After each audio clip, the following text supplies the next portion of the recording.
Sa isang tahimik na bayan sa timog, may isang babaeng nagpapatakbo ng nag-iisang kainan sa lugar.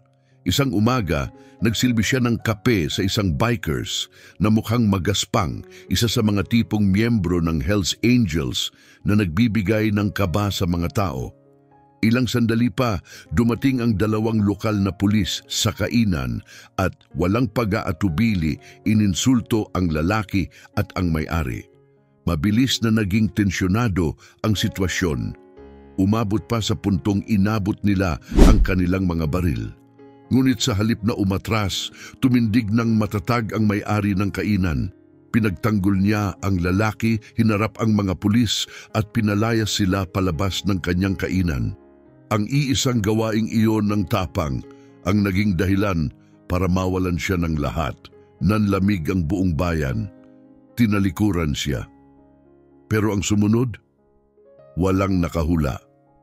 Bago tayo magpatuloy, sabihin mo muna kung saan ka nanonood mula. Gusto naming marinig ang iyong saloobin tungkol sa kwentong ito. Noong mga oras na iyon, hindi pa sumisilip ang araw mula sa mga burol sa likod ng Elk Ridge. Pero ang unang liwanag ng araw ay nagpabago na sa kulay ng langit, isang banayad na asul, habang humahaba ang mga anino sa mga sirang bangketa at saradong tindahan. May banayad na hamog na nakayakap pa rin sa mga puno na parabang ayaw pang umalis. Ang katahimikan sa bayan ay malalim at matanda na, tila ba matagal nang naghihintay ng isang taong may lakas ng loob na sirain ito. Sa loob ng isang maliit na gusaling, tinatawag na Monica's Table, ang tanging kainan sa maraming milya. Dahan-dahang nagliwanag ang mga ilaw. Nakatayo si Monica Soriano sa likod ng counter, humihinga ng malalim bago i-unlock ang pinto. Isa na itong nakagawiang ritual. Isang malalim na hininga para humanap ng lakas para sa panibagong araw. Suot niya ang apron ng kanyang ina, luma na may mga punit sa gilid pero laging malinis. Nakaayos ang kanyang mga tirintas sa ilalim ng navy na headwrap. Ang kanyang mga mata, malalim na kayumanggi at puno ng tahimik na kalungkutan, ay nagsasalaysay ng isang taong matagal nang nagdadala ng mabibigat na pasanin. Gumagalaw ang kanyang mga kamay nang hindi iniisip, iniikot ang karatula sa bukas, naglilinis ng counter, nag-aayos ng mga asin, tinitingnan ng kahera. $34 lang ulit. Napalunok siya at lumapit sa coffee machine. Habang pinupuno ng amoy ng bagong kape ang hangin, huminga siya ng malalim, isang sandaling ginhawa. Pero agad bumalik sa isip niya ang mga hindi pa bayad na bayarin. Ang bill sa kuryente, mga gamot ng kanyang ama, ang deposito sa ospital na hanggang ngayon ay hindi pa rin nababayaran. Nagsalin siya ng isang tasa at lumapit sa bintana. Sa labas ng Main Street, tahimik at halos walang buhay. Sarado na ang hardware store ilang taon na. Ang pabrika naman ay nagsara noong nakaraang taglamig. Ang tanging bukas pa ay ang gasolinahan, pinapatakbo ng isang matandang mag-asawa na hindi na siya tinitingnan sa mata mula pa noong siya'y bata pa. Dati, ang kainan ang puso ng bayan noong buhay pa ang kanyang ina, si Gloria Soriano. Doon nagtatawanan ang mga tao, kumakain ng sabay-sabay, nagkwekwentuhan ng totoo. Pero nang si Monica na ang pumalit, unti-unting nagbago ang lahat. Dahan-dahan, hindi na bumalik ang mga tao. May ilan na basta na lang nawala. May ilan na ngumingiti pero walang tunay na damdamin. At ang iba, pumupunta lang para iparamdam sa kanya sa pamamagitan ng katahimikan at titig na hindi siya kabilang. Hindi dito, hindi sa Elk Ridge. Umupo siya sa isang booth at binuksan ng isang lumang notebook na may label na Tatay. Sa loob nito ay mga listahan, gamot, schedule ng appointments, bayarin. Nakatigil ang kanyang ballpen sa ibabaw ng pahina. Bahagyang nanginginig ang kanyang kamay habang sinusulat. Tanungin si Dr. Sutter tungkol sa bagong payment plan. Dati-rati, ang boses ng kanyang ama ang bumabalot sa loob ng kainan. Malakas, masaya, puno ng buhay. Ngayon, Alaala na lang, mula nang ma-stroke, hindi na ito makalakad. Hindi na rin makapagsalita. Siya ang nagbuhat sa ama palabas ng diner nung gabing iyon. Naalala niya kung paanong mahigpit ang pagkakakapit ng kamay nito sa kanya, ang takot sa mga mata nito. Ang lalaking dating, kayang buhatin siya sa balikat, hindi na kayang buhatin ang kutsara.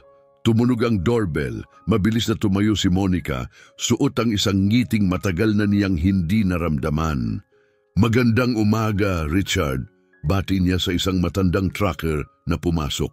Tumango lang ito, umupo sa dati niyang pwesto at binuklat ang menu na kabisado na niya ng 20 taon. Dinalhan siya ni Monica ng kape at maingat na inilapag. Katulad ng dati, muling tumango ang lalaki, hindi siya tiningnan. Dati marami ang regular, ngayon si Richard na lang. Minsan, bumalik si Monica sa counter at kinuha ang kanyang ledger. Puno ng mga pulang numero ang mga pahina, pawang mga deficit. Hinaplos niya ang kanyang mga tirintas at tinitigan ng mga numero, tahimik na nagdarasal na sana magbago ang mga ito. Hindi sila nagbago. Dumaan ang isa pang oras. Walang sumunod na customer. Lumibot siya sa bawat mesa, nagre-refill ng asin para lang may gawin. Sa likod, tumutugtog ang isang lumang soul music. Ang kanta na dati hinihimig ng kanyang ina. Tahimik na humimig si Monica, hinayaan ang musika na dalhin siya pabalik sa panahon na ang kanyang ina ang nagluluto ng pancake sa kusina. Kapag sinisigawan siya ni Gloria na huwag sumandal sa counter, biglang may kumatok, hindi sa pinto, sa bintana. Lumingon si Monica at nakita ang 2 batang lalaki sa labas, mga 15 anyos siguro. Tumitig ang isa, tila may sinabi, tumawa, tinulak ang kasama at sabay silang tumakbo palayo. Lumapit si Monica at pinunasan ang hamog sa bintana. Doon niya ito nakita, isinulat sa singaw. Bumalik ka kung saan ka galing. Napatigil siya, hindi galit, hindi rin nagulat. Tahimik lang, hindi siya umiyak, hindi siya sumigaw. Tinitigan lang ni Monica ang kawalan sa loob ng ilang segundo.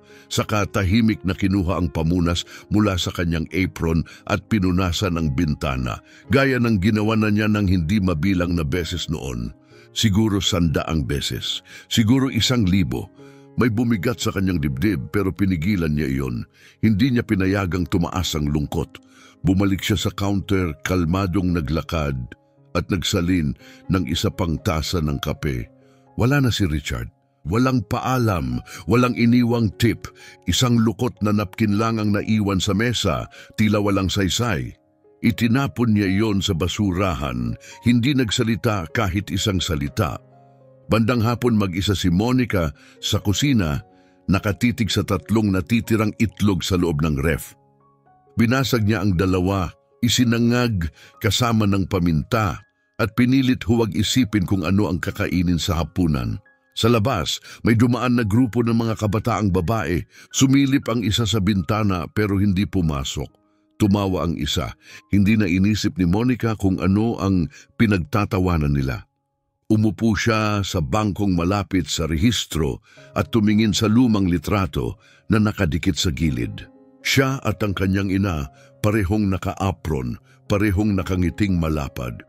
Kinuha ang litrato noong muling binuksan ang kainan matapos pinturahan ang labas. Panahong totoo pa ang pag-asa, panahong madalas pa niyang gamitin ang salitang iyon. Pinakanami-miss niya ang kanyang ina tuwing ganitong araw, kapag ang katahimikan sa diner ay tila isang paghuhusga. Kapag muling pinaaalalahanan siya ng bayan na kahit ilang kape pa ang kanyang ibuhos, kahit gaano pa kalinis ang kanyang lugar, hindi siya kailanman magiging lubos na tanggap. Para sa kanila, isa lang siyang Monica, ang babaeng hindi tunay na kabilang. Pero nagpatuloy siya, pinanatiling bukas ang mga ilaw, pinupunasan ng bawat sulok ng diner na para bang inaasahan niyang papasok ang gobernador. Itinataas ang ulo, mataas, matatag, sapagkat alam ni Monica ito, walang pumipili ng kulay ng balat nila. pero bawat isa ay may karapatang umupo sa mesa.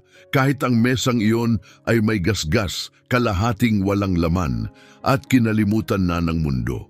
Itinanim sa kanya ang katotohanan iyon ng kanyang ina, at marahil lang may papasok balang araw at maalala rin iyon. Kaya nang lumubog ang araw sa likod ng mga burol ng Elk Ridge at nagsimulang magliwanag ang mga poste sa lansangan, nilak ni Monica Soriano ang pintuan ng kainan, winalis ang sahig sa huling pagkakataon, at iniikot ang karatula sa sarado. Sa likod niya tahimik ang kainan, pero sa loob niya hindi pa rin nawawala ang apoy. Gabi iyon sa Elk Ridge. Makapal at nakakapasong init ang bumalot sa buong bayan. Parang hangin na may bigat, parang kumot na ayaw mo naman. Kumikinang ang aspalto sa ilalim ng ilaw at halos walang ingay sa kalsada sa labas ng Monica Stable, maliban sa walang tigil na huni ng mga kuliglig at paminsan-minsan ang daing ng dumadaang lumang pickup truck. Sa loob, pasikot-ikot ang ceiling fan sa mabagal, tamad na pag-ikot. Parang mas nagre-reklamo kaysa nagpapalamig. Tanging tunog ay ang mahina at maingat na kalansing ng kutsarita habang hinahalo ni Monica ang asukal sa kanyang ikatlong tasa ng kape. Wala pa ring customer mula umaga. Tanging ang mahabang, masakit na paghihintay. Nakatayo siya sa likod ng counter, pinupunasan ng baso, hindi dahil marumi, kundi para lang may magawa. Hindi dumating ang lunch crowd, hindi na siya nagulat. Mula nang nangyari ang banggaan nila ni Officer Armando noong nakaraang buwan, bumagsak ng tuluyan ang negosyo. Matagal ang alaala ng mga tao sa Elk Ridge, pero maikli ang pasensya nila sa mga babaeng lumalaban, lalo na kung babae ka. 3 linggo pa lang ang lumipas, pero malinaw pa rin ang lahat sa kanyang isip. Parang kahapon lang nangyari. Iyon ay isang mabagal, malagkit na Huwebes ng hapon.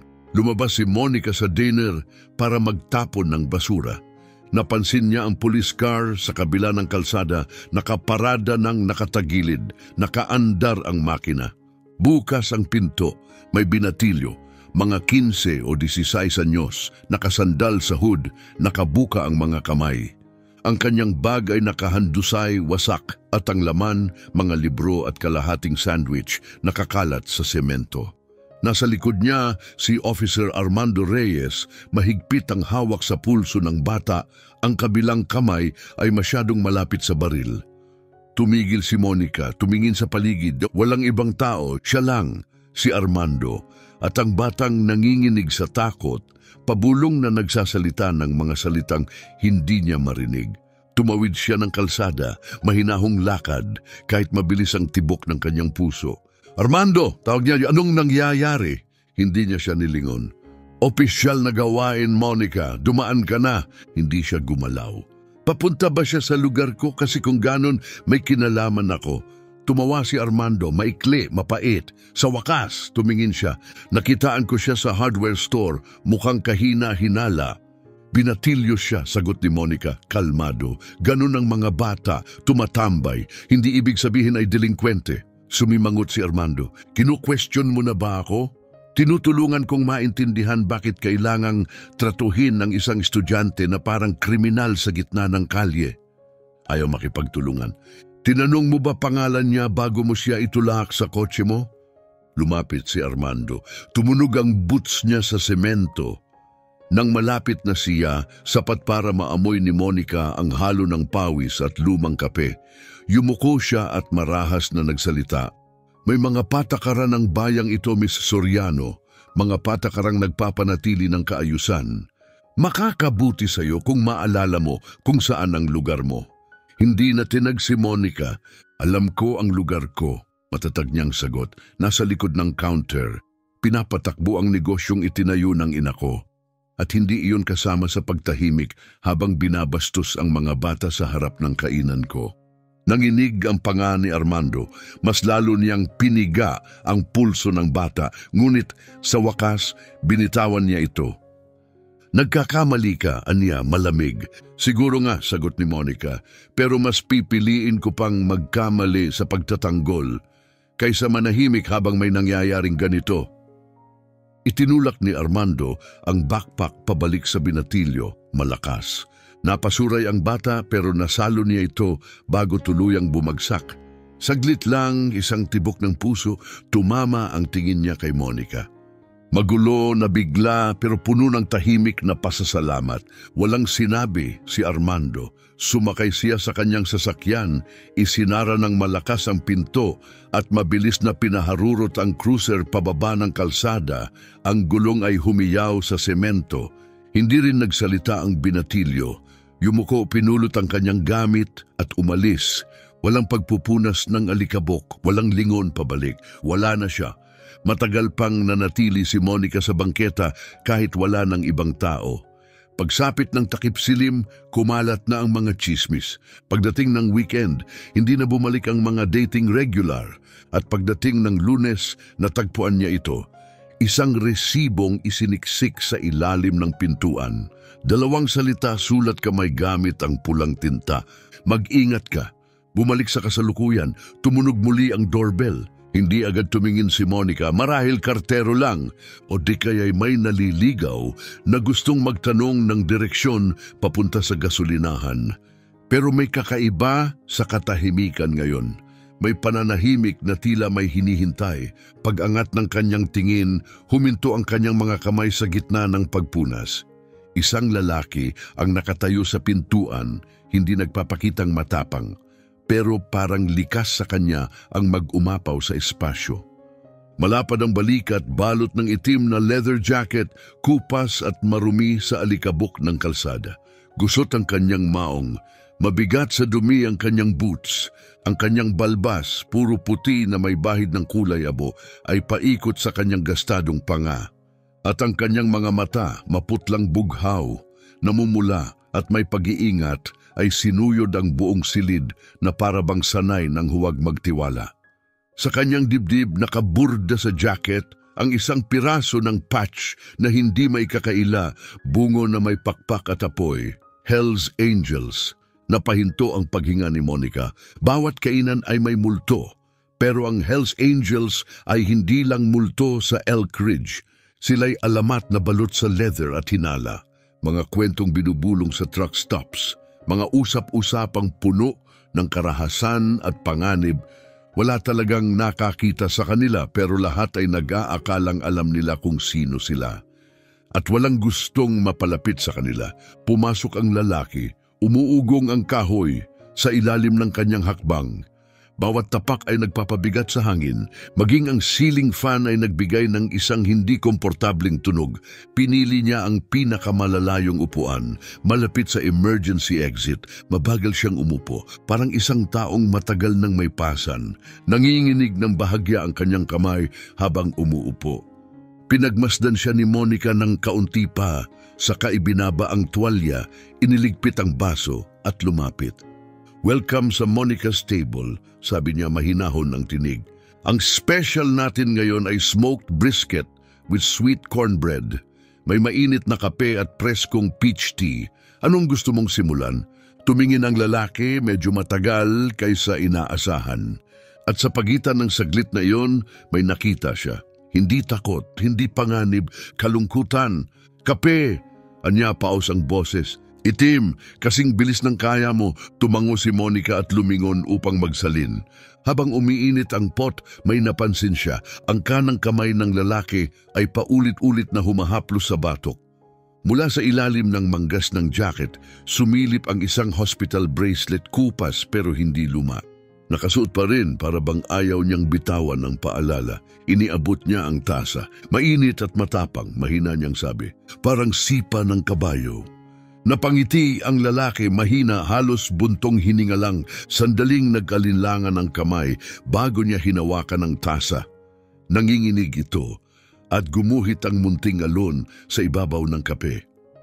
"Ayos ka lang ba?" tanong ni Monica, hindi bilang waitress, kundi bilang tao. Muli siyang tiningnan ng lalaki at sa tinging iyon may nabiyak, isang pader na unti-unting bumigay. "Nasa ospital ang anak kong babae, Elk Ridge General, 15 anyos, stage 4. Sinabihan akong huwag umalis." Hintayin na lang. Naramdaman ni Monica ang pagsikip ng kanyang dibdib. Ikinagagalak kong narito ka, mahina niyang tugon. At damang-dama niya ang bawat salita. Tumango ang lalaki. Kailangan ko lang ng lugar para huminga, bulong niya. Masiyado ng maraming makina, maraming bulong. Parang pati pader ay nakikinig. Hindi na siya sumagot. Walang hungkag na kaaliwan. Walang kasabihang makintab. Tumayo lang siya sa likod ng counter, mga kamay sa ibabaw ng lamesa at hinayaan ang katahimikan na maging kanlungan. Gusto mong kumain? Tanong ni Monica pagkatapos ng ilang sandali. Nag-atubili ang lalaki. Hindi ako nandito para manggulo. Kung naiinis sa akin ang mga tao, aalis na lang ako. Nag-krus ng braso si Monica. Walang nagpalayas sa'yo, Aniya. Narito ka at tao ka. Yun lang ay sapat na. Nagtagpo ang kanilang mga mata. Tumango ang lalaki mabagal. Brisket kung ganun. At siguro yung cornbread na rin kung meron pa. Ngumiti si Monica. Pinakamasarap sa buong county. Babalikan kita. Habang nagluluto sa kusina, dumaan ang tingin niya sa bintana. Sa kabila ng kalye, nakasilip na si Mrs. Dodson mula sa kanyang porch. Nakatawid ang mga braso. May dumaan pang dalawang lokal, bumagal ang lakad nang makita ang patch. Nagsimula na. Sa kusina, gumalaw si Monica sa instinct. Nagluto ng brisket, nagplato ng cornbread. Pero ang isip niya ay abala. Marami na siyang nasaksihan sa 33 taon, mga church bake sales, mga protesta, mga ICU, pero ang lalaking iyon sa kanyang counter, hindi siya mukhang karahasan, mukha siyang puso na durog, nakasuot ng leather jacket. Nilagay niya ang brisket sa plato, isinama ang 2 cornbread muffin, mainit, may pulot. Paglapag niya ng pagkain, napansin niya ang tattoo sa braso ng lalaki. Kahit kupas, malinaw pa rin ang pangalan. Carlos. Anak ko, sabi ng lalaki, mahina nang makita niyang tiningnan yon ni Monica. Tumango si Monica, may kabaitan. Maswerte siya, anya. May amang nananatili. Kumikinang ang mata ng lalaki. Sandali lang, sa kanya pinikit yon at nawala ang luha. Hindi ko alam kung swerte ang tamang salita, sagot niya. Pero sinabi kong nandito ako at sineryoso ko yon. Hindi na sila masyadong nag-usap pagkatapos. Dahan-dahan siyang kumain. Parang bawat subo ay isang pakikibaka. Si Monica ay bumalik sa paglinis. Pero paminsan-minsan napapatingin siya sa tanawin. Isang lalaking tila masyadong malaki para sa bayang ito pero pinababa ng mga pasanin.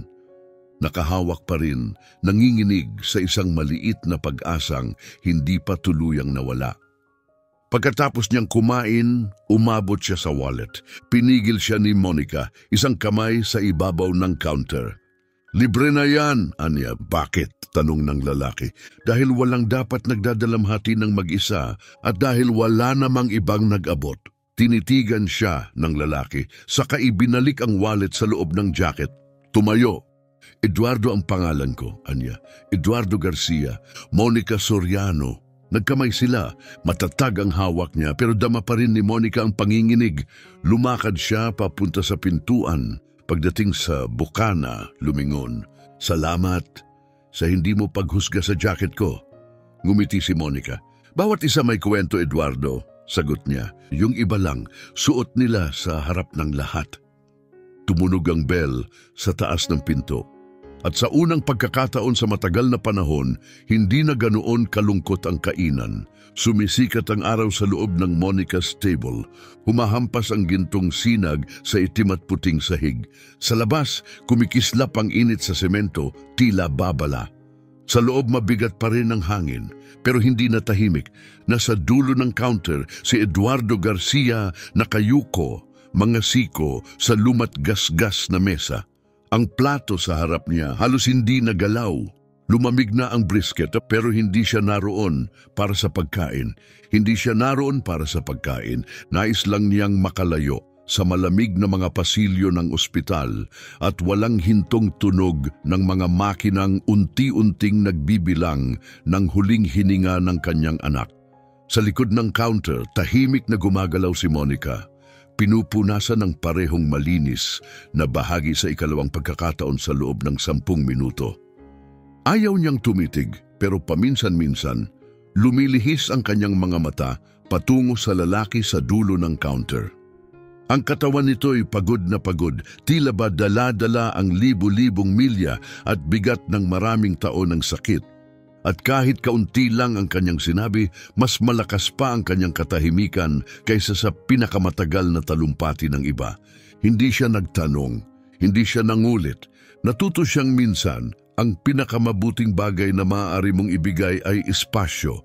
Tumunog muli ang doorbell, ngunit ngayon mas malakas, mas matalim, parang maling nota sa kalagitnaan ng isang tahimik na kanta.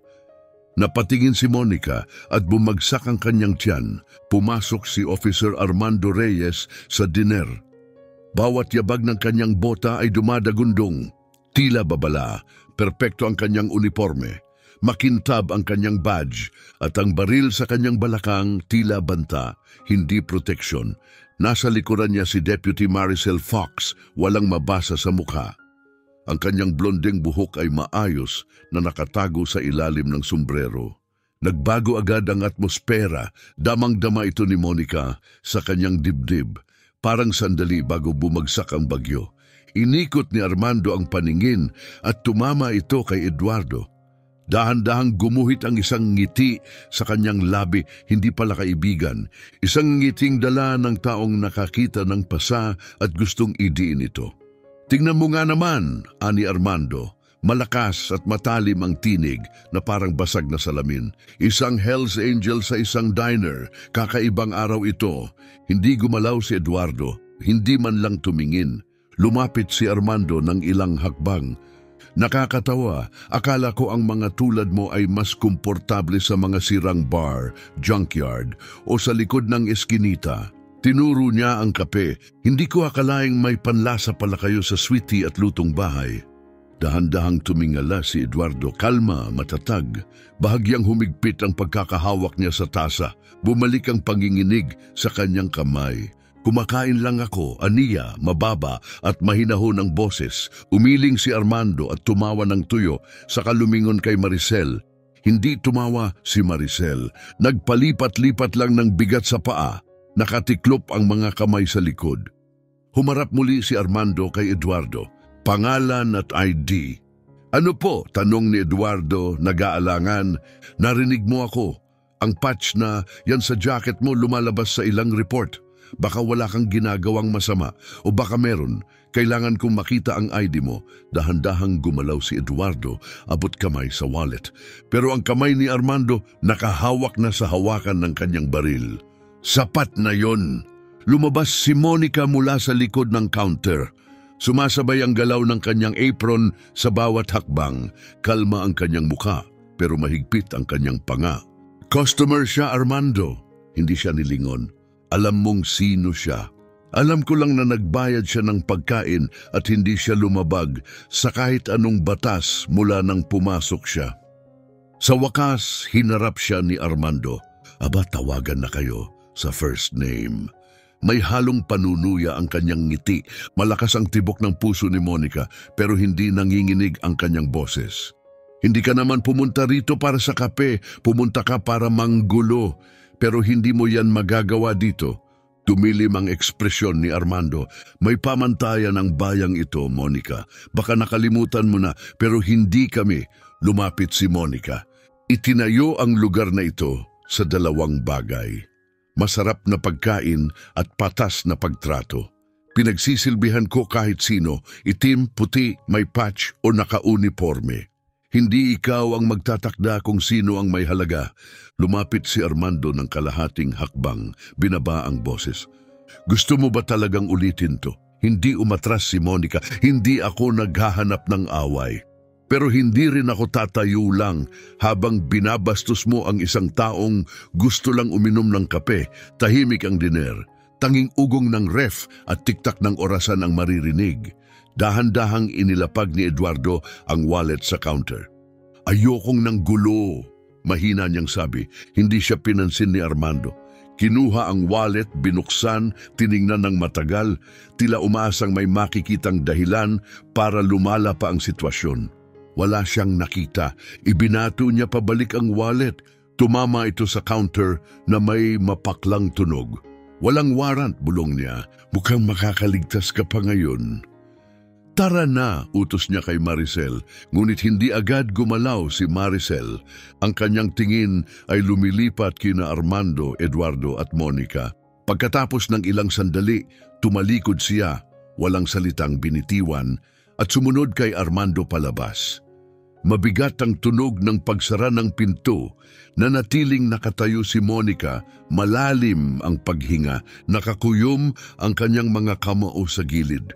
Inabot ni Eduardo ang wallet, ibinalik sa bulsa at tumingin sa kanya. Hindi mo kailangang gawin yon, anya. Nagtagpo ang kanilang mga mata. Kailangan ko, sagot niya. Tinitigan siya ni Eduardo ng matagal.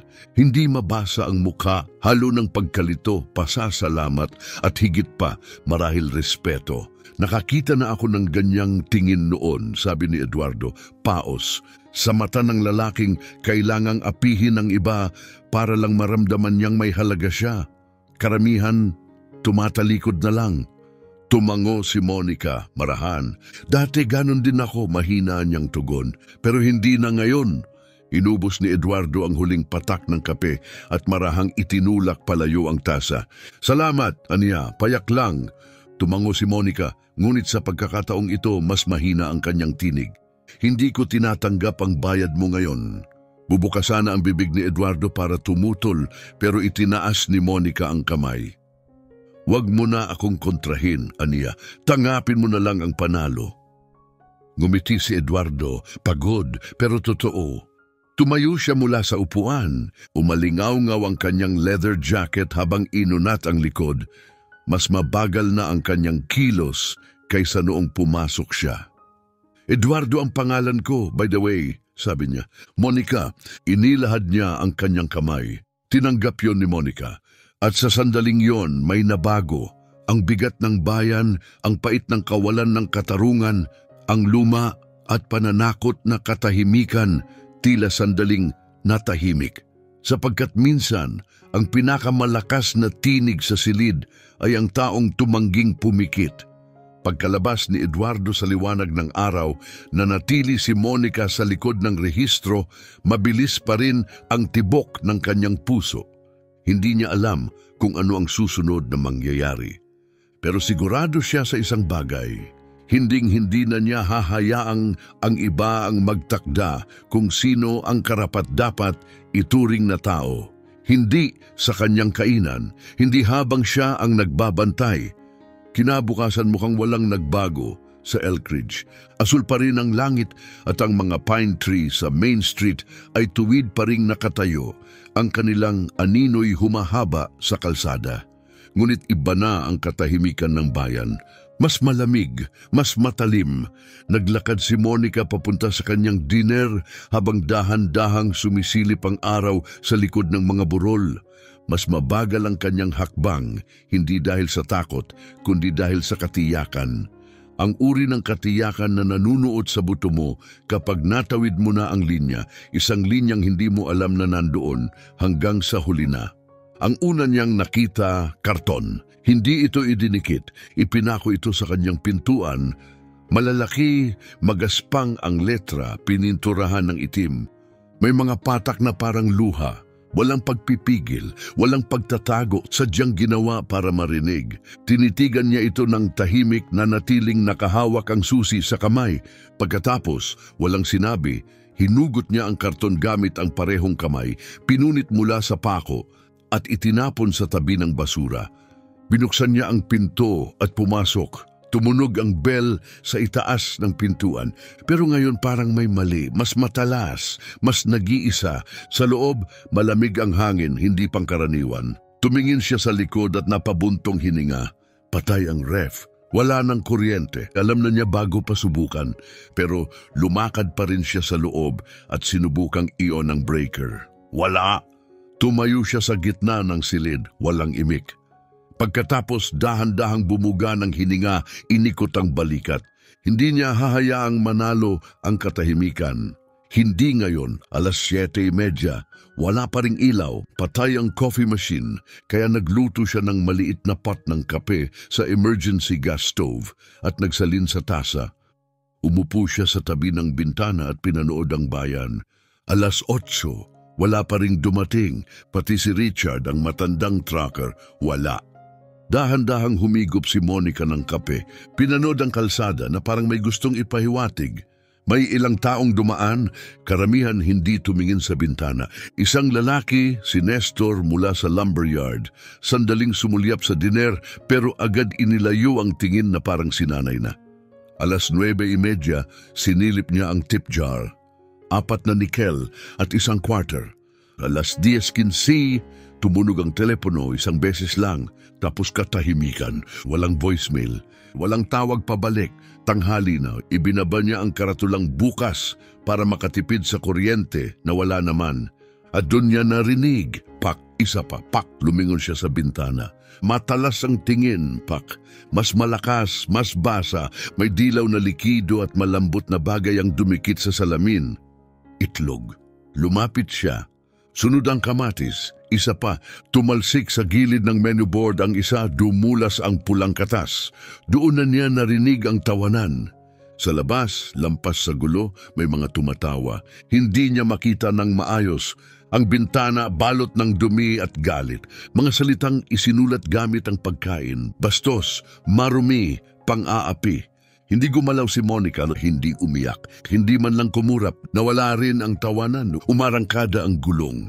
May kumuha ng video, sigurado siya. Tinalikuran niya ito at lumapit sa counter. Huminga ng malalim, kumuha ng tuwalya. Walang tubig, malamang pinutol na rin ng lungsod. Maintenance ang palusot kung sasagot sila. Pinuksan niya ang freezer, nakakita ng tray ng halos tunaw na yelo. Binasa ang tuwalya sa tubig sa ilalim. Bumalik siya sa bintana, sinimulang linisin. Kumalat palalo ang itlog. Malagkit, parang isang pelikula ng kasuklam-suklam na pagtrato. Sumunod ang amoy, maasim bulok, parang panis na pagkain. At isang bagay na mas masahol pa, duwag. Nanginginig ang kanyang kamay. Tumigil siya, ipinatong ang kabilang palad sa salamin para tumibay. Isang hinga papasok, isang hinga palabas. Pagkatapos nagpatuloy siya sa paglinis sapagkat gaano man karaming mensaheng ipinta nila, gaano man karaming bansag ang itawag sa kanya, gaano man karaming bintana ang dumiin nila. Hindi nila maisasara ang kanyang pintuan. Sa labas, dumaan ang isang pickup, umuugong ang makina. Bumagal ito malapit sa diner pero hindi huminto. Nakilala ni Monica ang nagmamaneho. Si Fernando ang magsasakang dating nagdadala ng sariwang kamatis bawat linggo. Hindi siya kumaway. Pagkatapos linisin ang malaking salamin, lumuhod si Monica para punasan ang mas mababang bahagi. Doon niya nakita ito. Isang pambabastos, isinulat sa bastos at baluktot na letra. Isang salita na matagal na niyang hindi naririnig mula pa nung high school. Panahong ang kanyang ina ay sumugod sa opisina ng prinsipal at tumangging umalis hanggat may nanagot. Pinunasan niyon ni Monica. Muli nang malinis ang salamin pero hindi siya. Hindi sa loob, hindi ngayong araw, 2:00 ng hapon, nakaupo siya mag-isa sa sulok ng booth, may notepad sa harap niya. Isinulat niya ang mga ito, kuryente, tubig, bayarin sa ospital, grocery, gasolina. Itinapik niya ang ballpen, nag-isip. Pagkatapos, idinagdag ang isang salita, karangalan. At sa tabi nito isinulat niya, nasa akin pa rin. Isang mahinang katok ang pumukaw sa kanyang atensyon. Tumingin siya pataas. Sa labas, naroon si Miss Ortega, ang sekretarya ng simbahan, ilang kanto lang ang layo. Mga nasa late 60s, naka-floral na damit, seryoso ang mukha. Binuksan ni Monica ang pinto. Hindi ako papasok, agad sabi ni Miss Ortega. Gusto ko lang ipaalam, hindi lahat sumasang-ayon sa ginagawa nila sa iyo. Hindi sumagot si Monica. Mahigpit ang hawak niya sa gilid ng pinto. Hindi ko rin gusto ang biker, dagdag ni Miss Ortega. Pero nakita ko kung paano siya tinrato ni Armando. Hindi tama yon. Kalma ang tinig ni Monica pero mabigat. At gayon man, wala ka rito kahapon. Yumuko si Miss Ortega. Natakot ako. Ako rin, sagot ni Monica mahina. Pero hindi ko pwedeng talikuran to. Tahimik, mahaba. Pagkatapos, tumango si Miss Ortega. Magdadala ako ng pie bukas. Tinaasan siya ng kilay ni Monica. Mas pinagkakatiwalaan ng tao ang asukal kaysa katotohanan, sabi ni Miss Ortega. Sabay talikod at naglakad palayo. Isinara ni Monica ang pinto at nilak. Pagkatapos sumandal siya rito at sa wakas bumulusok sa kanya ang lahat.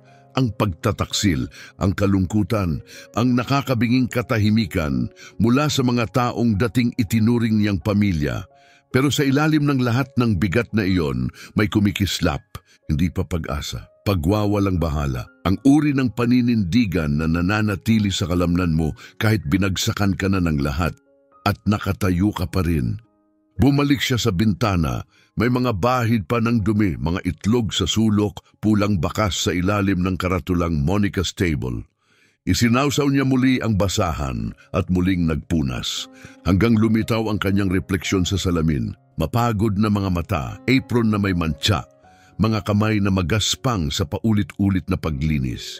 Pero naroon pa rin siya, buo, at pagmamay-ari pa rin niya ang sarili niya. Sa labas, tirik ang araw sa Elk Ridge, tila parusang mainit.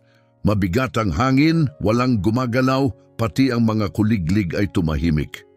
Sa loob ng Monica's Table, ang katahimikan ay parang may buhay, parang customer na hindi nag-order, hindi umaalis. Nasa bawat mesa ito, nakatitig sa bawat basong walang laman, dumikit ito sa mga bintana katabi ng mga huling bakas ng galit na ibinato ilang oras na ang nakalipas. Sa likod ng counter, nanatiling nakatayo si Monica, nakagulong ang manggas, basa ang apron. Ang basahan sa kanyang kamay, tuyo na. Pero patuloy pa rin siya sa pagpunas, hindi dahil marumi pa ang kahit ano, kundi dahil kailangan niya ng galaw, ng sandaling makalimutan ang bigat sa kanyang dibdib. Ang pakiramdam na may nakatingin, humuhusga, nang iwan, walang ni isang pumasok buong araw. Hindi na siya nagluto ng pangalawang pot ng kape. Sinabi niya sa sarili na hindi mahalaga, na ang paggawa ng tama ay hindi nangangahulugang may papalakpak. Pero sa kaibuturan may maliit na tinig, isang boses na ayaw man niyang pakinggan, ang bulong, "Sulit ba?" Sa kabilang panig ng bayan, sa isang tahimik na silid sa ospital, nakaupo si Eduardo Garcia sa tabi ng kama ng kanyang anak. Si Carlos, mahina ang paghinga. Nakapikit ang mga mata, mabigat ang talukap. Ang mga makina ay tumutunog sa mabagal na ritmo, nagbibilang ng oras na ayaw sukatin ni Numan. Yumuko si Eduardo, mga siko sa tuhod, magkasalikop ang mga daliri. Palagi siyang nabuhay ayon sa prinsipyo, loyalty, brotherhood, ipagtanggol ang sarili. Pero ang ginawa ni Monica, iba yun. Yun ay tapang. At ang paraan ng pagtalikod ng bayan sa kanya, yun ang hindi kayang palampasin ni Eduardo. Inabot niya ang telepono, nag-scroll sa mga kontak hanggang sa dumating sa isang pangalang, mahigit 1 taon nang hindi tinatawagan. Marvin Garcia, nakababatang kapatid, dati combat medic, ngayon patched member ng Hells Angels Central Ridge Chapter. Tinitigan ni Eduardo ang screen. Pagkatapos, pinindot ang call. Pagkaraan ng ilang ring, may sumagot. "Yeah, ako to," sabi ni Eduardo, tahimik. "Eduardo, isa pang mas mabigat na katahimikan. Tangina, ayos ka lang ba?" "Nasa ospital ako," mahina niyang sabi. "Si Carlos, stage 4, mahabang katahimikan." "Tangina tol, pasensya na, ang sakit niyan." "Lumalaban pa rin siya," sagot ni Eduardo. "Pero hindi iyon ang dahilan kung bakit ako tumawag." Huminga si Eduardo. Humigpit ang kanyang tinig. "May isang babae rito, may-ari ng dinner, pangalan niya ay Monica Soriano. Tinulungan niya ako nung isang araw. Hinarap ang isang pulis na gustong gawin akong halimbawa. Hindi ko siya hinilingang gawin yon. Ginawa lang niya, nanginig ang kanyang lalamunan habang sinasambit ang mga salita. At ngayon, pinarurusahan siya ng buong bayan dahil doon. Binabato ang diner niya, pinapatayan ng kuryente, wala nang pumapasok. Siya ang nagbabayad ng presyo para sa ginawa ko." Tahimik ang kabilang linya. Pagkatapos, nagsalita si Marvin. "Gusto mong tawagan ko ang club?" "Hindi," sagot ni Eduardo. "Gusto kong dalhin mo sila." Kinabukasan sumikat ang araw na mainit at walang awa, parang may gustong patunayan. Binuksan ni Monica ang diner ng 7:00 ng umaga, gaya ng dati. Muli niyang pinunasan ng pinto bago iniikot ang karatula sa bukas. Hindi na siya lumingon, wala na siyang lakas para sa pag-iingat. 8:00, wala pa ring customer. 9:00, tahimik pa rin. Umupo siya sa harapang booth, nakatingin sa bintana, pinipigilang bumagsak ang dibdib. Hindi siya umiyak, pero naisip niya na pwede. 9:30 tumunog ang kampanilya sa itaas ng pinto. Masyadong mabilis siyang tumayo, pinunasan ng kamay sa apron nang pumasok ang isang lalaki. Matangkad, tuwid ang tindig, nakasuot ng itim na leather vest na maayos ang mga patch. May kalmadong mukha, balbas na maayos. "Miss Soriano?" tanong niya, nagalinlangan siya. "Oo, ako si Marvin Garcia, kapatid ni Eduardo." Lumambot ang ekspresyon ni Monica, pero nanatili siya sa likod ng counter. "Si Carlos?" "Lumalaban pa rin," sagot ni Marvin, mahina ang tinig. Mas matatag pa kaysa sa karamihan. Tumango si Monica, napalunok. Tumingin sa paligid si Marvin, lumapit sa bintana. "Gaano na katagal ganito?" Tahimik si Monica. "Mula noong araw matapos dumaan ng kuya mo." Tumango si Marvin. Kinuha ang isang maliit na radyo sa bulsa. "Kung ganon, anya, ayusin natin." Pinindot niya ang button. Isang salita ang sinabi. Ngayon, nagtaka si Monica, tapos narinig niya ito, isang mahinang ugong, parang bagyong dumarating sa di kalayuan. Pero lumakas ito, mas malakas, tunog ng daan-daang makina, paparating sa bayan. Lumapit siya sa bintana, napahinto ang hininga, at nakita niya sila, mga motorsiklo, daan-daan, leather at chrome, gumulong mula sa magkabilang dulo ng Main Street. Umuugong ang makina, kumakaskas ang gulong, umaalo ng usok, tila yumanig ang lupa, tumigil ang mga tao sa kalsada. Nagsilabasan ng mga nasa tindahan. Ilan ay nakanganga, ang iba'y nakasimangot. Sa loob lamang ng ilang minuto, mahigit 200 motorsiklo ang pumuno sa kalsada. 300 riders, mga lalaki't babae, pare-pareho ang mga jacket, may patch mula sa iba't ibang syudad at chapter. May hawak na helmet, may bit-bit na maliit na bandila. Lahat tahimik, hindi gumagalaw, puno ng paggalang. Nanatiling nakatayo si Monica sa likod ng counter, kumakabog ang puso. Lumingon si Marvin at nagsabi, "Kami sumasama sa amin at hindi namin nakakalimutan ang mga tumindig para sa kanila." Nung wala nang ibang gustong tumindig, isa-isa silang pumasok. Walang ingay, walang yabang, puro paggalang. Tumunog ang bell muli, hanggang mapuno ang kwarto ng mga taong hindi na mukhang estranghero. Hindi makapagsalita si Monica. Walang lumabas na tinig. Inabot ni Marvin ang isang selyadong sobre mula sa mga kapatid, aniya, para tulungan kang bawiin ang kinuha sa iyo ng bayan. Nanginig ang kamay ni Monica habang binubuksan ito. Sa loob, mga resibo ng bayad sa kuryente at tubig, prepaid na, listahan ng mga food supplier. Na-reset ang account, may schedule na ng delivery, invoice ng bagong commercial coffee machine, at isang sulat kamay na tala, "Pinakain mo ang kapatid namin nang walang ibang gustong gawin yon. Ngayon kami naman ang magpapakain sa iyo." Red Dog, tumingin si Monica sa paligid. Ang dibdib niya ay napuno ng init, hindi galing sa araw, kundi sa mga tao. Lumingon siya muli sa bintana. Wala nang galit sa kalsada, wala nang poot, puro katapatan, pasasalamat at komunidad. At sa sandaling iyon, naunawaan niya ang isang bagay na hindi pa niya noon natutunan. Ang katapatan ay hindi laging may badge. Minsan, nakasuot ito ng leather, at kapag tinalikuran ka na ng mundo, minsan ang pinakamalakas na pasasalamat ay ang ugong ng 300 makinang dumidikit sa likod mo. Ibang amoy ng hangin sa Elk Ridge kinabukasan. Hindi lang init, hindi lang amoy ng tambutsur, hindi na rin ang bakal na katahimikan ng kahapon. May bago na kape, bacon, leather, at higit sa lahat, pagkilos, pag-asa at pagbabago. Nasa kalsada pa rin ng mga motor, iba-iba ang hitsura, may itim at makintab, may makukulay, may mga patch at watawat. Mga pangalan gaya ng Reapers of Mercy, Southern Knuckleheads, Hells Angels. May mga riders na natutulog sa van, iba nag-book ng motel. Pero karamihan nanatili dahil gusto nila. At si Monica halos hindi natulog, hindi dahil sa takot, kundi dahil sa pagkamangha, sa pasasalamat na walang salitang sapat para ilarawan. Sa loob ng diner, mula 6:30 ng umaga, hindi tumigil sa pagtunog ang bell sa pinto. Mabilis si Monica sa likod ng counter. May mantsa na ang apron ng syrup at mantika. Naglalagyan siya ng kape, nagtatawag ng order. Tumatawag sa mga regular na noon lang niya nakilala. Ang nagsimula bilang isang pagkain para sa isang pagod na lalaki.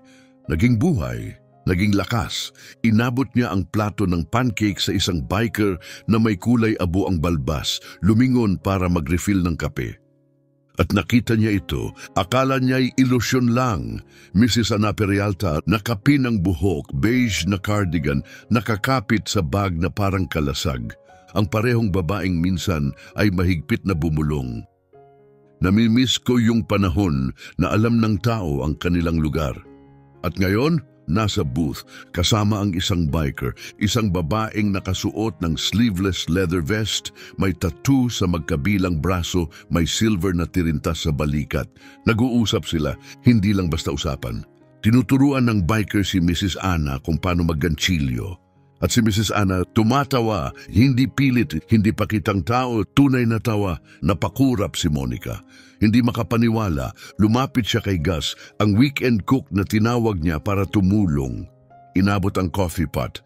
Pakibantayan muna ang linya, mahina niyang sabi. Babalik ako.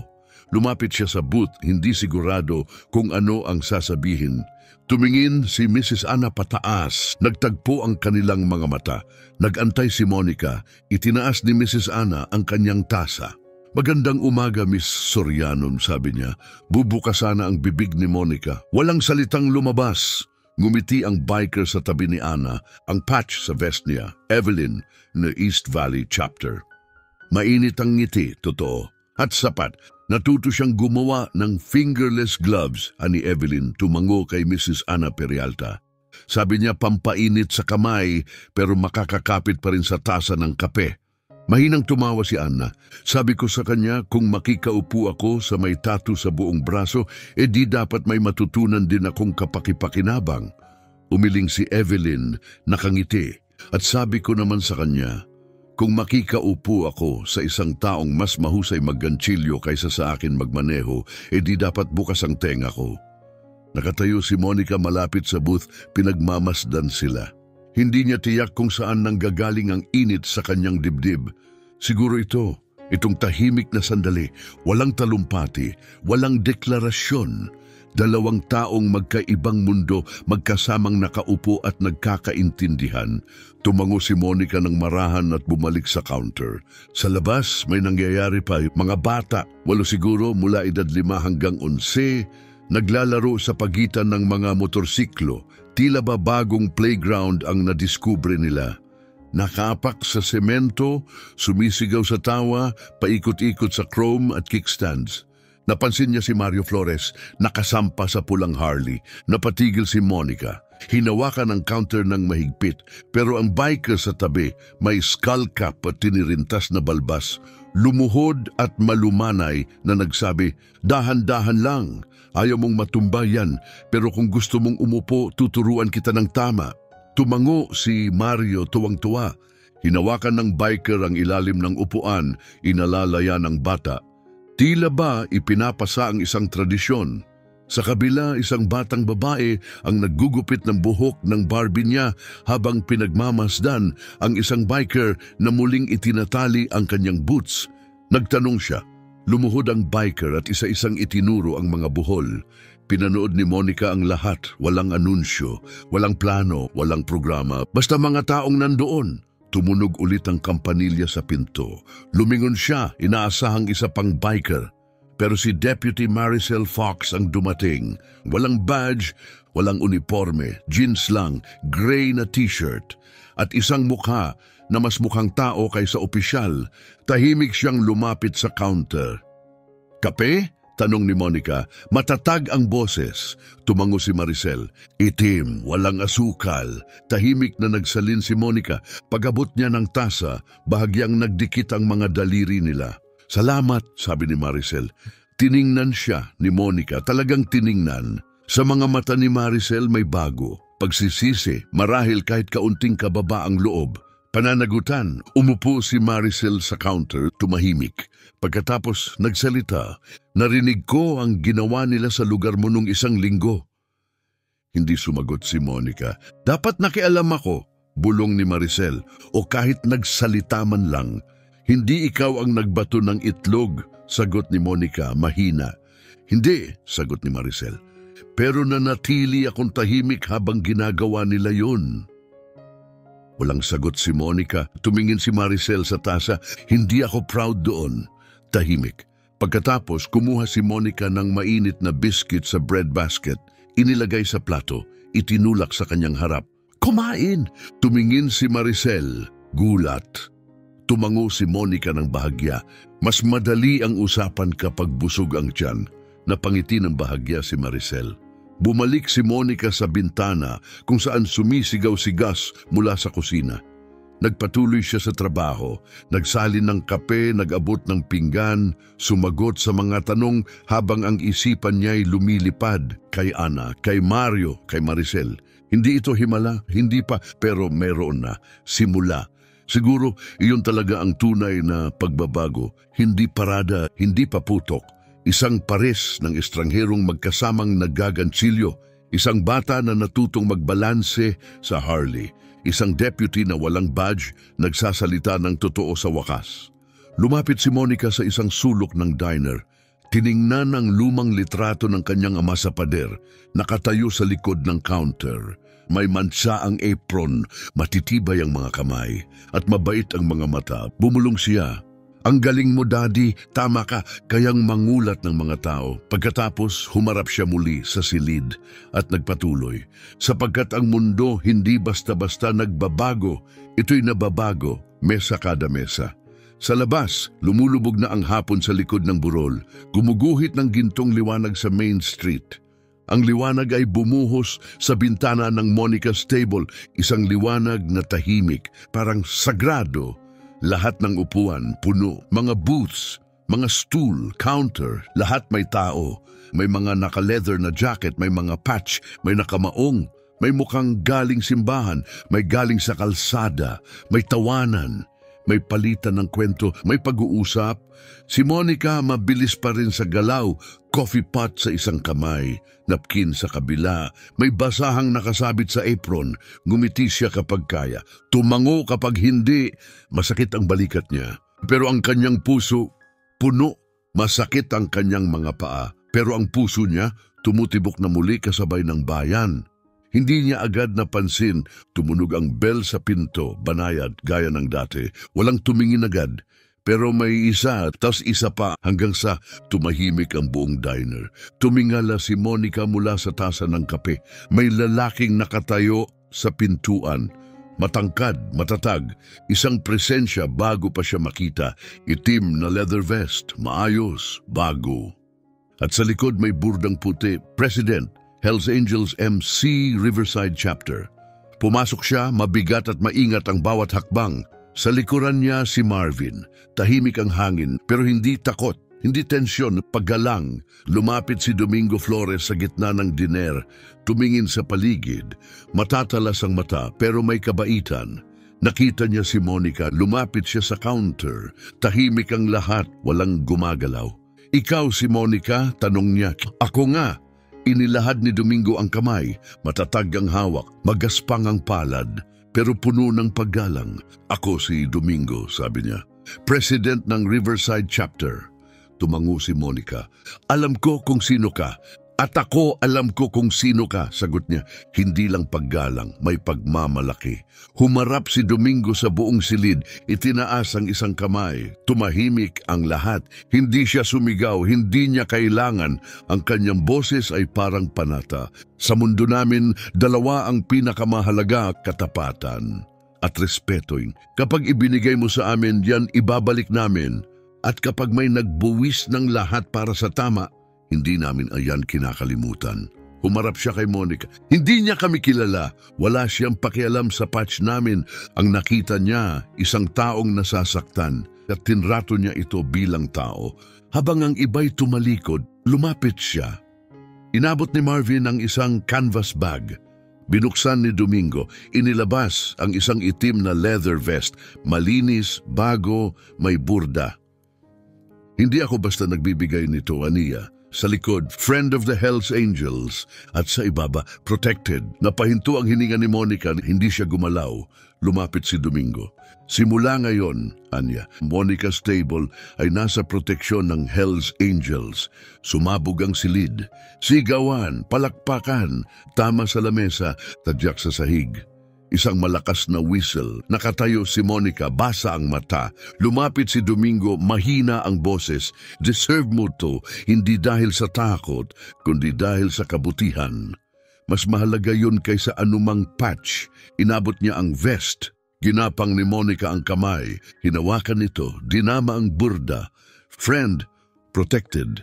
At habang nagdiriwang ang silid, may nakita siyang hindi inaasahan, mga lokal. Mga mukha na matagal nang nawala. Si John Ramon ang magsasaka, anak niyang si Elise, anak ni Ana Peralta, at iba pa, tahimik, hindi palaban. Pero naroon, lumapit si John, hawak ang sombrero. Nagkamali ako, Anya. Nakita ko ang nangyari, tahimik lang ako, patawad. Tiningnan siya ni Monica. Totoo ang kanyang tinig, may takot pero totoo. Tumango siya, lumapit si Elise. Sabi ng nanay ko, dati raw binibigyan mo ako ng apple slices nung bata pa ako. Hindi niya yon nakalimutan. Ngumiti si Monica, mahina pero totoo. At pagkatapos, dumating pa ang iba. Isa-isa, mga bulong, mga sorry, mga tango. Pero dumating sila at yun ang mahalaga. Tumayo si Monica, hawak ang vest. Lumakad sa likod ng counter. Tumingin sa litrato ng ama. Nakatayo sa parehong pwesto, apron may mantsa, ngiting malawak, matibay, ipinagmamalaki, may kahoy na sabitan sa tabi nito. Isinabit niya ang vest, tama ang hitsura nito doon. Para bang nararapat, humarap siya sa silid, punong-puno ng dating estranghero, ngayoy kapanalig. At sa kanyang dibdib, isang damdaming matagal na niyang hindi naramdaman. Pagkabilang, itinaas ni Domingo ang tasa ng kape para kay Monica. Umalingaw-ngaw ang silid para kay Monica. At sa sandaling iyon, walang may pakialam sa kulay, walang may pakialam sa patch, walang may pakialam sa politika. Ang mahalaga ay ang ugali at ang taong tumindig ng pinakakailangan nito. Tumango si Monica, mabagal, may dignidad. Sapagkat ang dangal hindi tungkol sa titulo o patch. Ito'y galing sa kung paano ka tumatayo kapag ang pagtindig ay nangangahulugan ng pagkawala ng lahat. Saka palang sumisikat ang araw sa mga bubong ng Elkridge nang tumunog ang bell sa pintuan. Banayad lang. Nasa likod ng counter si Monica, kalahating tapos sa pangalawang punas sa pie case ng umaga. Sanay na ang mga kilos niya. Punas, ikot, tingin sa salamin, pero ang isip niya, napapako pa rin sa bigat ng nakaraang linggo. At sa isang tanong na tahimik na umuukilkil, ngayon, ano na? Hindi siya agad tumingin, hindi hanggat hindi niya narinig ang mga hakbang. Mabagal, panatag, hindi kagaya ng karaniwang nagmamadaling pumasok para sa kape bago ang trabaho. Ito'y may dalang alaala, layunin, lumingon siya. Si Eduardo Garcia ay nakatayo sa pintuan. Pareho pa rin ang itim na leather jacket, parehong malapad na balikat, pero may nagbago ang kanyang mga mata. Hindi wala na sa sakit, pero mas malinaw. Parang may tumatag sa loob, isang lakas na hindi maingay, pero malalim. Matatag, ibinaba ni Monica ang pamunas. Eduardo, bulong niya. Tumango siya at pumasok. Mabagal ang yabag sa tiles. Sana nandito ka, sabi niya. Palagi naman ako rito, sagot ni Monica. May banayad ng ngiti. Lumapit siya sa counter. Tiningnan ang buong diner. Narinig ang init. Naramdaman ang aliwalas at saka siya huminga. Isang hiningang hindi niya alam na kinikimkim niya. Maganda rito, Anya. Papunta na, sagot ni Monica. May mga araw na magaan, may mga araw na hindi. Tumango si Eduardo, tahimik, walang salita. Nagsalin si Monica ng kape, itim. Gaya ng dati, inilapag niya ito sa harap niya. Hinawakan ito ni Eduardo. Ngayon, hindi na nanginginig ang kamay. Tiningnan niya si Monica, may bagay sa mata niya na hindi niya agad matukoy. At sa kanya sinabi, gumagaling siya. Napakurap si Monica. Si Carlos? Tumango siya. Yung bagong treatment, umepekto, tumataas ang bilang niya. Bumabalik ang kulay sa pisngi, tumatawa na ulit. Nagsikip ang lalamunan ni Monica. Ang ganda niyan, sobra. Oo, sagot ni Eduardo mahina. Hindi ko inakalang aabot kami dito.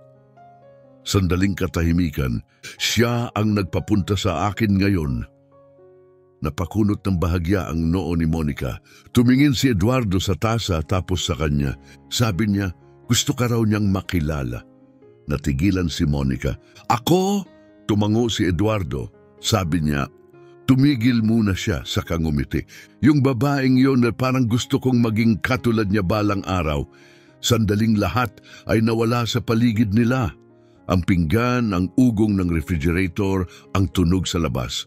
Lahat nawala. Si Monica lang, nakapatong ang kamay sa counter. Nakatingin kay Eduardo. Yan ang sabi niya, malinaw na malinaw. Umupo si Monica sa tapat niya, halos hindi namamalayan. Hindi ko alam kung anong sasabihin, bulong niya. Sinabi mo na, sagot ni Eduardo. Doong araw na yon, nagsalin ka ng kape, pinatigil mo si Armando. Tiningnan mo ako na para bang higit pa ako sa suot kong jacket. Higit pa sa pasan kong sakit, bumaba ang tono ng kanyang boses. Hindi mo lang ako pinakain, pinaramdam mong may nakakita pa sa akin. At si Carlos, mas kailangan niya yon kaysa alam ko noon. Napalunok si Monica, hinawakan ng isang napkin, maingat na tiniklop. Sabihin mo sa kanya, panimula niya, sabihin mong gusto ko siyang makilala. Ngumiti si Eduardo, hindi malaki, pero totoo, yan ang inaasahan ko. Tahimik silang umupo, sabay na humigop ng kape. Pagkatapos, may inilabas si Eduardo mula sa kanyang jacket, isang maliit na sobre. Ano ito? May ginawa si Carlos para sa'yo. Maingat na binuksan ni Monica ang sobre. Sa loob, isang guhit ginamitan ng colored pencil sa notebook paper. Isang sketch, si Monica sa likod ng counter, inaabot ang tasa ng kape sa lalaking naka-biker vest. Sa itaas ng kanilang ulo, nakasulat sa paugoy na sulat kamay, maging mabait, maging matapang. Nanginig ang kanyang mga kamay. Sumabog ang damdamin sa dibdib. Tumingin siya, nagluluha ang mga mata. Hindi ko alam kung anong sasabihin. Sinabi mo na, sagot ni Eduardo, noong araw na pinili mong lumaban. Tumayo siya ng dahan-dahan, iniwan ang tasa na kalahating puno. Iuwi ko na siya sa susunod na linggo. Aniya, gusto niyang sumama rito, makita ka, umupo sa booth na yon sa may bintana. Ngumiti si Monica sa gitna ng luha. May espesyal kaming pagkain sa menu sa araw na yon. Tumalikod si Eduardo, paalis na. Pagdating sa pintuan, huminto. Monica, buhay pa siya. Dahil may isang taong piniling maging mabait. Kahit hindi niya kailangang gawin iyon, tumango siya matatag, taos-puso, at lumakad palabas papunta sa liwanag. Matagal na nakatayo si Monica matapos isara ang pinto sa likuran ni Eduardo. Muling tumingin siya sa guhit ni Carlos, nakapatong pa rin sa tabi ng rehistro. Nanginginig ng bahagya ang kanyang mga kamay habang hinahaplos ang gilid nito. Puno ang kanyang puso, hindi kayang saluhin ng salita. Sa labas, may ilang motor pa ang dumaan, pero tahimik na ngayon. Sa loob tahimik ang mundo, hindi walang laman kundi puno. Puno ng isang bagay na hindi niya maipangalanan, ngunit ramdam niya sa kanyang mga buto. Pag-asa, hindi malakas, hindi palamuti, tapat, tunay. Natutunan na niyang minsan, hindi kailangang isang kilusan o dakilang kilos para mabago ang lahat. Minsan sapat na ang isang tasa ng kape, isang desisyong tingnan ang isang tao kapag ang buong mundo ay pumikit. Minsan iyon lang ang kailangan para mailigtas ang buhay. At kung ikaw ay maswerte, ang buhay na iyon ay maililigtas ka rin. Ang huling sinag ng araw ay bumuhos sa bintana ng Monica's table, nagkukulay ginto sa loob. Sa labas, isa-isa nang umalis ang mga motor. Tahimik na hindi parang unos, kundi parang isang pangakong tinupad sa loob ng diner, payapa. Wala mang tao, hindi ito malungkot. Tahimik na gumalaw si Monica sa likod ng counter. May hawak na malinis na basahan. Pinupunasan ang malinis na ibabaw, dahan-dahan. Hindi dahil marumi, kundi dahil dito siya kumakapit. Ang simpleng ritual na ito nakaligtas sa lahat kahit nagbago ang buong paligid.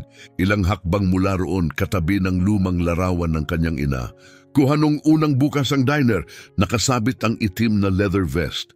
Ang borda ay malinaw, Friend of the Hells Angels. At sa ilalim, pula ang letra, protected, may nakapinit na simpleng sulat sa ilalim. Salamat sa pagtanggap sa tao, hindi sa patch. Carlos, matagal na nakatayo si Monica sa harap niyon bago niya ito isabit. Alam niya kung anong ibig sabihin, kung ano ang kapalit at kung anong ibinalik nito. Tumunog muli ang kampanilya sa pinto. Hindi agad lumingon si Monica. Tinapos muna niya ang pagpupunas. Inayos ang basahan, saka lang siya tumingin. Nakatayo sa pintuan si Sheriff Armando Reyes. Walang sombrero, walang sunglasses, walang yabang. Isang pagod na lalaki, suot ang kulay tan na kamiseta, nakarolyo ang manggas. Ang mga mata, malambot, hindi kayabangan ng dala kundi pag-aalinlangan. Tumingin siya sa paligid, tahimik ang diner, saka napatingin sa vest. Tumigil siya saglit bago dahan-dahang lumapit sa counter. Walang sinabi si Monica. Inabot lang niya ang isang tasa ng kape. Walang seremonya, walang ngiti. Isang simpleng kilos, pero sapat na. Tumango si Armando bilang pasasalamat at umupo. Tanging narinig ay ang langit-ngit ng upuan at ang ugong ng ref. Hawak niya ang tasa pero hindi pa umiinom. Pagkatapos, nagsalita siya. Nagbabago ang bayan. Patuloy lang si Monica sa pagpupunas ng pass-through window. Tahimik pa rin. Pinag-uusapan ka ng mga tao, dagdag ni Armando. Hindi ko inakalang makikita kung maggagantsilyo si Ana Peralta sa tabi ng biker o makikitang nakikipagkamay si John Ramon sa isang lalaking puno ng tattoo.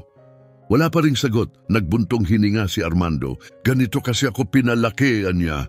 Panatilihin ang kaayusan, labanan ang gulo, sundin ang patakaran. Huwag magtanong kung bakit. Siguro, hindi lahat ng patakarang yon ay tama ang layunin. Lumingon si Monica. Kalma, matatag. Siguro ginawa ang ilan sa mga yon para protektahan ang maling tao, sagot niya. Napakislot si Armando. Pero hindi siya tumutol. Hindi ako proud sa pinabayaan kong mangyari dito. Pag-amin niya, nakita ko ang ginawa nila sa lugar mo. Nakita ko ang takot sa mata ng lalaking yon at wala akong ginawa. Hinayaan ni Monica ang mga salita. Hindi siya nagpatawad. Hindi rin siya nag-aliw. Hinayaan lang niyang danasin niya ang katotohanan sapagkat ang ilang sugat hindi ginagamot sa isang pag-uusap. Kailangang pagbayaran. Uminom si Armando. Isinandal lang tasa. Naisip mo na bang tumakbo sa town council? Tanong niya, subukang magbiro. Tinaasan siya ng kilay ni Monica. Tumawa siya mahina. Akala ko rin hindi. Inabot niya ang kanyang badge mula sa bulsa. Ipinatong sa counter. Magpapahinga muna ako ng ilang linggo, anya? Siguro mas matagal pa. May mga bagay akong kailangang kalimutan. Tiningnan siya ni Monica saka ang badge. Hindi mo kailangang umalis, sabi niya. Alam ko, sagot ni Armando. Pero siguro dapat lang. Tumango si Monica. Tahimik. Kinuha ni Armando ang sombrero. Sandaling tinitigan. At lumakad papalabas. Sa pinto huminto siya. Kung may halaga man ang sasabihin ko, masaya akong hindi ka umatras. Hindi tumingin si Monica. Inayos ang basahan, inilapag sa tabi ng rehistro. Hindi ko alam kung paano umatras. Mahinang sagot niya. At siya'y umalis, tumunog muli ang kampanilya, banayad. At tuluyang nagsara ang pinto. Nakatayo si Monica sa likod ng counter, nakatawid ang mga braso. Tiningnan ang buong silid. Isang dinner lang ito. May gas-gas sa sahig mula sa taon ng mga bota. May bakas ng siko at kwento sa bawat booth. May refrigerator na umuugong. May orasan sa pader na tumutunog pa rin. kapareho ng rhythm tuwing linggo ng kanyang ina. Pero ngayon, may iba na sapagkat ang lugar na ito hindi kailanman pumikit. Pinakain ng gutom, pinrotektahan ng nakalimutan, nagsabi ng totoo, kahit may kapalit. Lumapit siya muli sa litrato ng kanyang ina. Ang ngiting iyon, maliwanag, matatag, puno ng paniniwala, tila tumingin sa kanya ng mas malalim ngayon. Inayos ni Monica ang vest, marahang ibinulong, nakatayo pa rin tayo, Mama. At totoo iyon, sapagkat ang pagbabago hindi laging may dalang kulog o balita. Minsan dumarating ito sa pagtangging umatras, isang tasa ng kape sa harap ng isang estranghero, isang bintanang nilinis pagkatapos wasakin, at sa isang babaeng piniling makita ang tao sa likod ng badge, ng tattoo, ng takot, tao lang. At sa isang bayan tulad ng Elkridge, iyon ang uri ng pagbabagong hindi basta nabubura, walang bandila, walang ingay, kundi tahimik na tapang araw-araw, pinapraktis, isang mesa sa bawat pagkakataon. Ang kwento ni na Monica, Eduardo at ng isang maliit na dinner sa Elkridge ay hindi lang tungkol sa isang lugar, ito'y tungkol sa mga pagpiling ginagawa natin, lalo na kung walang nakakakita. Tungkol sa tahimik, araw-araw na tapang na pumili ng kabutihan kahit ang mundo ay nagbibigay ng bawat dahilan para hindi mo ito piliin. Sapagkat minsan, ang pagtindig ay hindi nangangailangan ng talumpati. Minsan, sapat na ang isang tasa ng kape inilagay sa harap ng isang taong kailangang maramdaman na may nakakakita sa kanya. Kung nais mong ilahad ito bilang aklat, audiobook, screenplay, short film script o ibahagi online bilang isang serialized na nobela o pang-content series, handa akong tumulong sa paggawa ng tamang format para rito. Sabihin mo lang, ang kwento mo makapangyarihan, makatao at kailangang marinig.